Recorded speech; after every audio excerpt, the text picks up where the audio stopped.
श्रीमद् भागवत गीता अध्याय 3 कर्म योग। अर्जुन बोले, हे जनार्दन, यदि आपको कर्म की अपेक्षा ज्ञान श्रेष्ठ मान्य है तो फिर हे केशव, मुझे भयंकर कर्म में क्यों लगाते हैं। आप मिले हुए से वचनों से मेरी बुद्धि को मनोमोहित कर रहे हैं। इसलिए उस एक बात को निश्चित करके कहिए जिससे मैं कल्याण को प्राप्त हो जाऊं। श्री भगवान बोले, हे निष्पाप, इस लोक में दो प्रकार की निष्ठा साधन की परिपक्व अवस्था अर्थात पराकाष्ठा का नाम निष्ठा है, मेरे द्वारा पहले कही गई है। उनमें से सांख्य योगियों की निष्ठा तो ज्ञान योग से माया से उत्पन्न हुए संपूर्ण गुण ही गुणों में बरतते हैं ऐसे समझकर तथा मन, इंद्रियों और शरीर द्वारा होने वाली संपूर्ण क्रियाओं में कर्तापन के अभिमान से रहित होकर सर्वव्यापी सच्चिदानंद घन परमात्मा में एक ही भाव से स्थित रहने का नाम ज्ञान योग है। इसी को संन्यास, सांख्य योग आदि नामों से कहा गया है। और योगियों की निष्ठा कर्मयोग से फल और आसक्ति को त्याग कर भगवदाज्ञानुसार केवल भगवदर्थ समत्व बुद्धि से कर्म करने का नाम निष्काम कर्मयोग है। इसी को समत्व योग, बुद्धि योग, कर्म योग, तदर्थ कर्म, मदर्थ कर्म, मत कर्म आदि नामों से कहा गया है। होती है, मनुष्य न तो कर्मों का आरंभ किए बिना निष्कर्मता जिस अवस्था को प्राप्त हुए पुरुष के कर्म हो जाते हैं अर्थात फल उत्पन्न नहीं कर सकते, उस अवस्था का नाम निष्कर्मता है। को यानी योग निष्ठा को प्राप्त होता है और न कर्मों के केवल त्याग मात्र से सिद्धि यानी सांख्य निष्ठा को ही प्राप्त होता है। निसंदेह कोई भी मनुष्य किसी भी काल में क्षण मात्र भी बिना कर्म किए नहीं रहता, क्योंकि सारा मनुष्य समुदाय प्रकृति जनित गुणों द्वारा परवश हुआ कर्म करने के लिए बाध्य किया जाता है। जो मूल बुद्धि मनुष्य समस्त इंद्रियों को हठपूर्वक ऊपर से रोककर मन से उन इंद्रियों के विषयों का चिंतन करता रहता है वह मिथ्याचारी अर्थात दंभी कहा जाता है। किंतु हे अर्जुन, जो पुरुष मन से इंद्रियों को वश में करके अनासक्त हुआ समस्त इंद्रियों द्वारा कर्मयोग का आचरण करता है वही श्रेष्ठ है। तू शास्त्र विहित कर्तव्य कर्म कर, क्योंकि कर्म न करने की अपेक्षा कर्म करना श्रेष्ठ है तथा कर्म न करने से तेरा शरीर निर्वाह भी नहीं सिद्ध होगा। यज्ञ के निमित्त किए जाने वाले कर्मों से अतिरिक्त दूसरे कर्मों में लगा हुआ ही यह मनुष्य समुदाय कर्मों से बंधता है। इसलिए हे अर्जुन, तू आसक्ति से रहित होकर उस यज्ञ के निमित्त ही भली भांति कर्तव्य कर्म कर। प्रजापति ब्रह्मा ने कल्प के आदि में यज्ञ सहित प्रजाओं को रचकर उनसे कहा कि तुम लोग इस यज्ञ द्वारा वृद्धि को प्राप्त हो और यह यज्ञ तुम लोगों को इच्छित भोग प्रदान करने वाला हो। तुम लोग इस यज्ञ द्वारा देवताओं को उन्नत करो और वे देवता तुम लोगों को उन्नत करें। इस प्रकार निस्वार्थ भाव से एक दूसरे को उन्नत करते हुए तुम लोग परम कल्याण को प्राप्त हो जाओगे। यज्ञ द्वारा बढ़ाए हुए देवता तुम लोगों को बिना मांगे ही इच्छित भोग निश्चय ही देते रहेंगे। इस प्रकार उन देवताओं द्वारा दिए हुए भोगों को जो पुरुष उनको बिना दिए स्वयं भोगता है वह चोर ही है। यज्ञ से बचे हुए अन्न को खाने वाले श्रेष्ठ पुरुष सब पापों से मुक्त हो जाते हैं, और जो पापी लोग अपना शरीर पोषण करने के लिए ही अन्न पकाते हैं वे तो पाप को ही खाते हैं। संपूर्ण प्राणी अन्न से उत्पन्न होते हैं। अन्न की उत्पत्ति वृष्टि से होती है, वृष्टि यज्ञ से होती है और यज्ञ विहित कर्मों से उत्पन्न होने वाला है। कर्म समुदाय को तू वेद से उत्पन्न और वेद को अविनाशी परमात्मा से उत्पन्न हुआ जान। इससे सिद्ध होता है कि सर्वव्यापी परम अक्षर परमात्मा सदा ही यज्ञ में प्रतिष्ठित है। हे पार्थ, जो पुरुष इस लोक में इस प्रकार परंपरा से प्रचलित सृष्टि चक्र के अनुकूल नहीं बरतता अर्थात अपने कर्तव्य का पालन नहीं करता, वह इंद्रियों द्वारा भोगों में रमण करने वाला पापायु पुरुष व्यर्थ ही जीता है। परंतु जो मनुष्य आत्मा में ही रमण करने वाला और आत्मा में ही तृप्त तथा आत्मा में ही संतुष्ट हो, उसके लिए कोई कर्तव्य नहीं है। उस महापुरुष का इस विश्व में न तो कर्म करने से कोई प्रयोजन रहता है और न कर्मों के न करने से ही कोई प्रयोजन रहता है, तथा संपूर्ण प्राणियों में भी इसका किंचित मात्र भी स्वार्थ का संबंध नहीं रहता। इसलिए तू निरंतर आसक्ति से रहित होकर सदा कर्तव्य कर्म को भली भांति करता रहे, क्योंकि आसक्ति से रहित होकर कर्म करता हुआ मनुष्य परमात्मा को प्राप्त हो जाता है। जनकादि ज्ञानी जन भी आसक्ति रहित कर्म द्वारा ही परम सिद्धि को प्राप्त हुए थे।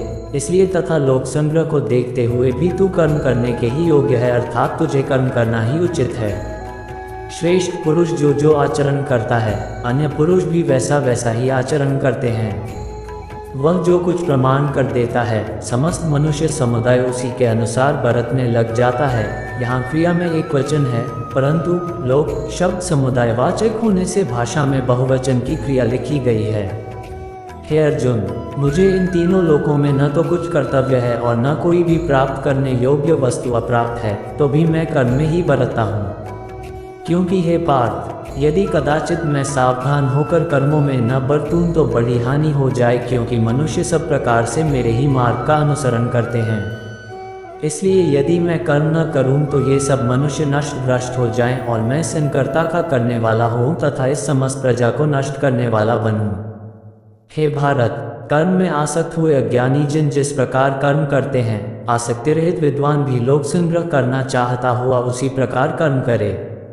परमात्मा के स्वरूप में अटल स्थित हुए ज्ञानी पुरुष को चाहिए कि वह शास्त्र विहित कर्मों में आसक्ति वाले अज्ञानियों की बुद्धि में भ्रम अर्थात कर्मों में अश्रद्धा उत्पन्न न करे, किंतु स्वयं शास्त्र विहित समस्त कर्म भली भांति करता हुआ उनसे भी वैसे ही करवाए।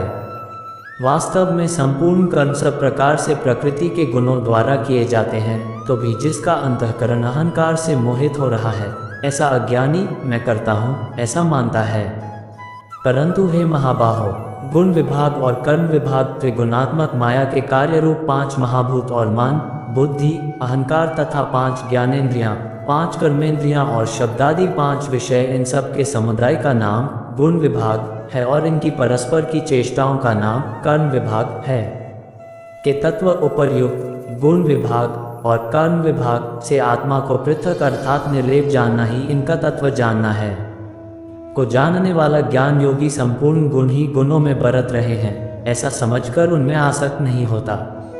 प्रकृति के गुणों से अत्यंत मोहित हुए मनुष्य गुणों में और कर्मों में आसक्त रहते हैं। उन पूर्णतया न समझने वाले मंदबुद्धि अज्ञानियों को पूर्णतया जानने वाला ज्ञानी विचलित न करे। मुझ अंतर्यामी परमात्मा में लगे हुए चित्त द्वारा संपूर्ण कर्मों को मुझ में अर्पण करके आशा रहित, ममता रहित और संताप रहित होकर युद्ध कर। जो कोई मनुष्य दोष दृष्टि से रहित और श्रद्धायुक्त होकर मेरे इस मत का सदा अनुसरण करते हैं, वे भी संपूर्ण कर्मों से छूट जाते हैं। परंतु जो मनुष्य मुझ में दोषारोपण करते हुए मेरे इस मत के अनुसार नहीं चलते हैं, उन मूर्खों को तू संपूर्ण ज्ञानों में मोहित और नष्ट हुए ही समझ। सभी प्राणी प्रकृति को प्राप्त होते हैं अर्थात अपने स्वभाव के परवश हुए कर्म करते हैं। ज्ञानवान भी अपनी प्रकृति के अनुसार चेष्टा करता है, फिर इसमें किसी का हट क्या करेगा। इंद्रिय के अर्थ में अर्थात प्रत्येक इंद्रिय के विषय में राग और द्वेष छिपे हुए स्थित हैं। मनुष्य को उन दोनों के वश में नहीं होना चाहिए, क्योंकि वे दोनों ही इसके कल्याण मार्ग में विघ्न करने वाले महान शत्रु हैं। अच्छी प्रकार आचरण में लाए हुए दूसरे के धर्म से गुण रहित भी अपना धर्म अति उत्तम है। अपने धर्म में तो मरना भी कल्याणकारक है और दूसरे का धर्म भय को देने वाला है। अर्जुन बोले, हे कृष्ण, तो फिर यह मनुष्य स्वयं न चाहता हुआ भी बलात् लगाए हुए की भांति किससे प्रेरित होकर पाप का आचरण करता है। श्री भगवान बोले, रजोगुण से उत्पन्न हुआ ये काम ही क्रोध है। ये बहुत खाने वाला अर्थात भोगों से कभी न अघाने वाला और बड़ा पापी है। इसको ही तू इस विषय में वैरी जान। जिस प्रकार धुएं से अग्नि और मैल से दर्पण ढनका जाता है तथा जिस प्रकार जेर से गर्भ ढनका रहता है, वैसे ही उस काम द्वारा ये ज्ञान ढनका रहता है। और हे अर्जुन, इस अग्नि के समान कभी न पूर्ण होने वाले काम रूप ज्ञानियों के नित्य वैरी द्वारा मनुष्य का ज्ञान ढनका हुआ है। इंद्रियां, मन और बुद्धि ये सब इसके वासस्थान कहे जाते हैं। ये काम इन मन, बुद्धि और इंद्रियों द्वारा ही ज्ञान को आच्छादित करके जीवात्मा को मोहित करता है।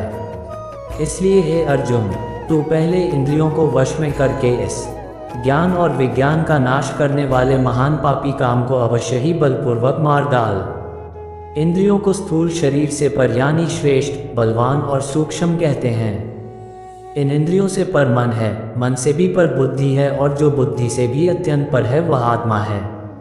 इस प्रकार बुद्धि से पर अर्थात सूक्ष्म, बलवान और अत्यंत श्रेष्ठ आत्मा को जानकर और बुद्धि द्वारा मन को वश में करके हे महाबाहो, तू इस कामरूप दुर्जय शत्रु को मार डाल। इसी के साथ श्रीमद् भागवत गीता का 3रा अध्याय कर्मयोग समाप्त हुआ। धन्यवाद।